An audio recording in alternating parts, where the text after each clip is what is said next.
Assalamualaikum warahmatullahi wabarakatuh. Salam sejahtera dan selamat malam pada para pemirsa serta yang terhormat Bapak Hervin Yoki Pradikta MHI selaku dasar pengampu mata kuliah Filsafat Hukum Islam.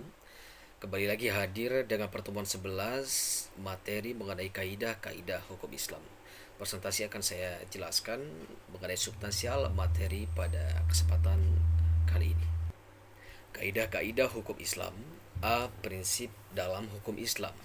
Kata prinsip berarti asas, yakni kebenaran yang menjadi pokok dasar orang berpikir, bertindak, dan sebagainya.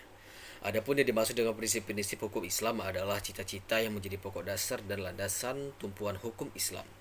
Adapun prinsip-prinsip dalam hukum Islam di antara lain: 1. Menyediakan kesempitan dan kesukaran. Contoh: A. Orang yang sedang bepergian, sakit, dan dalam keadaan hamil atau menyusui boleh tidak berpuasa. B. Orang yang tidak kuat berdiri atau mendirikan sholat, maka ia boleh melakukannya dengan duduk. 2. Sedikit pembebanan. Prinsip ini mengisyaratkan bahwa pembebanan syariat atas manusia memang ada. Akan tetapi syariat yang diturunkan atau dibebankan itu diterima apa adanya tanpa mempermasalahkan atau mempertanyakannya, yang dapat menimbulkan kesukaran dan pemberatan atas pundak mukallaf terhadap kewajiban agama yang diembannya. Prinsip ini dilandasi oleh firman Allah dalam surat Al-Maidah ayat 101. Ayat tersebut menginstruksikan kepada manusia agar dapat menahan diri daripada mempertanyakan masalah yang tidak ada ketetapan hukumnya. Misalnya pada waktu peraturan perundang-undangan belum diketahui, dan agar permasalahan untuk sementara dibiarkan dan kemuaan permasalahan itu dipecahkan melalui kaidah-kaidah umum demi memberikan kelonggaran pada manusia. 3. Bertahap dalam menetapkan hukum. Al-Quran diturunkan secara berangsur-angsur, bukan sekaligus, sebab mengingat potensi manusia yang sangat terbatas, sehingga ketika ada ayat yang telah diturunkan kemudian dipahami, barulah ayat ini diturunkan. 4. Memerhatikan kemaslahatan manusia. Dalam penetapan hukum selalu didasarkan pada 3 sendi pokok, yaitu A. Hukum ditetapkan setelah masyarakat membutuhkan hukum.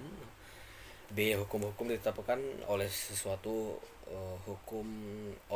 kekuasaan yang berhak menetapkan hukum dan memudahkan masyarakat ke bawah ketetapannya. C. Hukum-hukum ditetapkan menurut kadar kebutuhan masyarakat. 5. Mewujudkan keadilan. Manusia menurut pandangan Islam adalah sama baik di hadapan Allah maupun di hadapan hukum, tanpa ada melihat kepada tinggi rendahnya suatu jabatan seseorang, tua maupun muda, melainkan seoptimal dan semaksimal apa yang telah ia perbuat dengan hukum Allah itu sampai mendapat predikat takwa. A. Kaidah-kaidah dalam hukum Islam. Kata kaidah secara etimologi berarti, adapun menurut As-Suyuti dalam kitab Asy-Syabah wa An-Nazair, bahwa kaidah adalah hukum yang bersifat kulli atau menyeluruh atau general law yang meliputi sebuah bagian. Macam-macam kaidah hukum Islam, yaitu 1. Kaidah asasiyah. Segala sesuatu perbuatan tergantung pada tujuannya.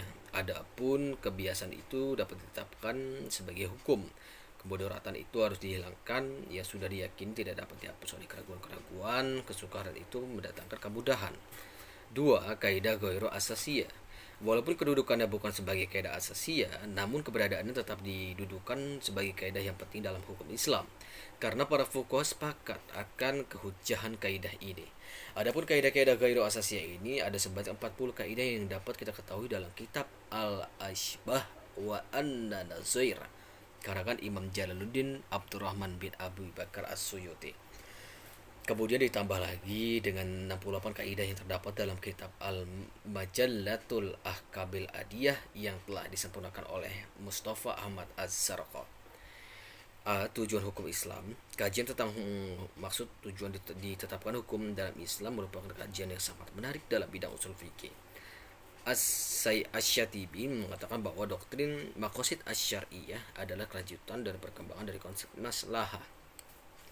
Tujuan hukum Islam maqasid asy-syar'iyyah: 1. Memelihara agama. 2. Memelihara jiwa. 3. Memelihara akal. 4. Memelihara kehormatan. 5. Memelihara harta kekayaan.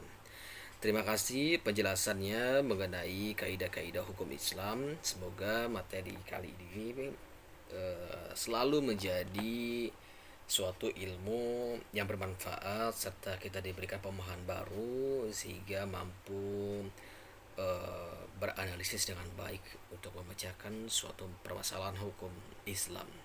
Sekian, saya akhiri. Wassalamualaikum warahmatullahi wabarakatuh.